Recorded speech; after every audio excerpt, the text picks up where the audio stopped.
आप सभी को नमस्कार, मैं आपका दोस्त तेजेंद्र। जी हाँ दोस्तों, एमए इंग्लिश के एंट्रेंस की जो आप जानते हैं कि एप्लीकेशन फॉर्म्स ओपन हो चुके हैं। हिमाचल प्रदेश में जितने भी मुझे लगता है इंग्लिश से रिलेटेड आज तक 2019 से 24, 25 तक जितने लोगों ने भी जितने एस्पिरेंट्स ने जितने स्टूडेंट्स ने प्रिपरेशन की है वो डायरेक्टली या इनडायरेक्टली तौर पर मेरे साथ जुड़े हुए होते हैं, चाहे वो यूट्यूब चैनल के माध्यम से, व्हाट्सएप के माध्यम से या वगैरह वगैरह कोई और भी। तो मैं आपके बीच में इस बार फिर से आया हूँ। 2026 चला है तो मैं ये कहूँगा कि अभी आपके पास समय काफ़ी कम है। अगर आप अपने एग्ज़ाम को लेकर चिंतित है तो एग्ज़ाम को भी आप प्रायोरिटी पर रखिए और साथ में एमए इंग्लिश के एंट्रेंस की भी प्रिपरेशन शुरू कर दीजिए। आपको बता देना चाहता हूँ कि एमए इंग्लिश एंट्रेंस जो है हिमाचल प्रदेश जो विश्वविद्यालय का एंट्रेंस है, इसमें जो है आपका 40 मार्क्स का जो है आपको लिटरेरी एसेज और नॉन लिटरेरी एसे पूछा जाता है। आपको उसमें 20 मार्क्स का ऐसे आता है, आपको या तो आपको लिटरेरी ऐसे आएगा या नॉन लिटरेरी ऐसे आएगा। और 20 मार्क्स जो है उसमें आपके लिटरेरी टर्म्स आप पूछी जाती है। आपको थोड़ा सा जिस्ट सा बता दूं कि लिटरेरी टर्म्स जो है आपको मतलब 4 पूछी जाएगी। एक जो लिटरेरी टर्म होती है वो आपको 5 नंबर की होती है। उसमें जो है आपको करीब 80 से 100 के बीच में वर्ड्स का ध्यान रखना पड़ता है और विद एग्जाम्पल्स डेफिनेशंस के साथ जो है आपको एग्जाम में अपीयर होना होता है। दूसरी चीज़, जब आप नॉन लिटरेरी ऐसे की बात कर रहे हैं, लिटरेरी ऐसे होता है कि आप लिटरेचर से रिलेटेड जो है आपको कुछ ऐसेज पूछे जाएंगे। नॉन नॉन लिटरेरी जो ऐसेज होते हैं उसमें जैसे आपको पूछा जा सकता है कि what is the impact of online education in current time. आपको पूछा जा सकता है कि importance of English language in a current time. आपको पूछा जा सकता है कि women status in India, public corruption in India. ये सारी चीज़ें जो है आपको नॉन लिटरेरी एसेज में आई पूछी जाती है। उसके बाद आपको जो है लिटरेरी एसेज में पूछा जा सकता है कि what do you mean by diasporic writers, what do you mean by diasporic literature. आपसे पूछा जा सकता है कि what do you understand by modernism. Modernism के कुछ राइटर्स लिखिए, कुछ उनके ट्रेंड्स लिखिए, कुछ ट्रेड्स लिखिए।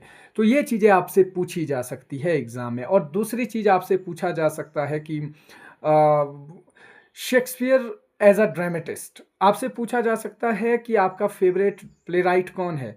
आपसे पूछा जा सकता है कि who is your favourite poet. आपको पूछा जा रहा है कि right about a play right, मतलब और आपने लिख दिया जेफरी चौसर के बारे में, तो वो आपका क्वेश्चन डेफिनेटली जो है वो फिर आपको 0 स्कोर देगा। आपको पूछा जा सकता है but do you understand by Indian English literature. उसमें कुछ आपके कुछ फेवरेट इंडियन नावलिस्ट होंगे, कुछ राइटर्स होंगे, कुछ पोइट्स होंगे, उनके बारे में लिखिए। आपसे पूछा जा सकता है मेटाफिजिकल पोइट्री क्या है, ऑक्सफोर्ड मूवमेंट के बारे में क्या जानते हैं, रोमांटिसिज्म के बारे में क्या जानते हैं आप, विक्टोरियन पीरियड को एज ऑफ कॉम्प्रोमाइज़ क्यों कहा जाता है। आपने ये सारी चीज़ें मतलब पढ़नी है, डिटेल में पढ़नी है आपने। हो सकता है आपसे पोस्ट मॉडर्निज्म के बारे में पूछ ले, स्ट्रक्चरलिज्म के बारे में पूछ ले। दूसरी चीज़ आपको बता देना चाहता हूँ, जो 30 मार्क्स होते हैं वो आपके एमसीक्यूज़ होते हैं। एमसीक्यूज़ ज़्यादा डिफ़िकल्ट नहीं होते। आपको थोड़ा सा रेटोरिक्स पढ़िए, आप थोड़ा लैंग्वेज के बारे में पढ़िए, व्हाट इज़ प्रोसोडी क्या है, मतलब और व्हाट इज़ एलिट्रेशन क्या है। आप पढ़िए मीटर क्या है, मेटाफर क्या है, सिनेक्टिकी क्या है। ये सारी चीज़ें जो है आपको वो डिटेल में पढ़नी पड़ेगी। आपको पढ़ना पड़ेगा कि प्राइड एंड प्रेजुडिस का मेन कैरेक्टर कौन है। आपको पढ़ना पड़ेगा जेन ऑस्टिन के बारे में। आपको पढ़ना पड़ेगा चार्ल्स डिकेंस के बारे में, टॉमस हार्डी के बारे में, वर्ड्सवर्थ के बारे में। आपको जो मतलब जो आपने हर पीरियड से कुछ 3 राइटर या 5 राइटर्स ऐसे उठाओ जो उस एज के दी वेस्ट है। दी वेस्ट समझ रहे हैं। आपको यहाँ से नीचे जो डिटेल में क्वेश्चन नहीं पूछे जाते हैं। बाकी जो है आप एमए इंग्लिश से रिलेटेड आपको नोट्स चाहिए होंगे, तो मुझे लगता है कि पूरे हिमाचल में शायद मैं वो जो नोट्स प्रोवाइड करवा रहा हूँ आपको, नोट्स के साथ और भी कुछ चीज़ें जो है वो लिटरेरी टर्म्स की जो है वो पीडीएफ फ्री में मिलती है। लेकिन आपको जो एमए इंग्लिश लिटरेचर के नोट्स जो है आपको मात्र 200 रुपीज़ में स्पेशल ऑफर में आपको जो है वो मैं प्रोवाइड करवा रहा हूँ 2026 के। आप आइए, कोई डेमो लेने की ज़रूरत नहीं है आपको। सीधे आप कहिए पीडीएफ चाहिए, ओनली 199 रुपीज़ में आपको जो है वो पीडीएफ अवेलेबल करवा दूंगा।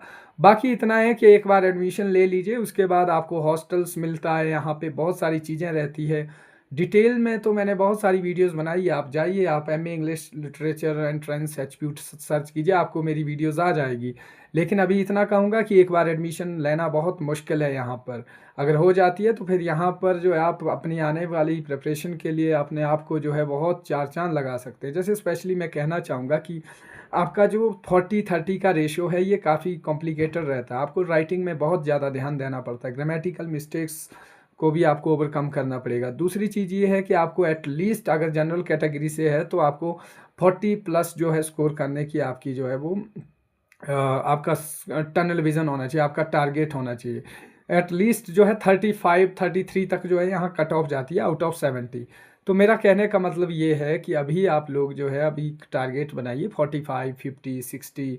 अगर आप और ख़ासकर सिलेक्शन उसी का होता है जो एग्ज़ाम को पूरी तरह से जो है कंप्लीट करके आता है। एमसीक्यूज़ तो खैर अनएक्सपेक्टेड रहते हैं, ये कोई 20 में से 30 में से किसी के 17 आ जाते हैं, किसी के 24 आ जाते हैं, 25 आ जाते हैं, लेकिन डिपेंड करता है एग्ज़ाम लेवल किस तरह से है।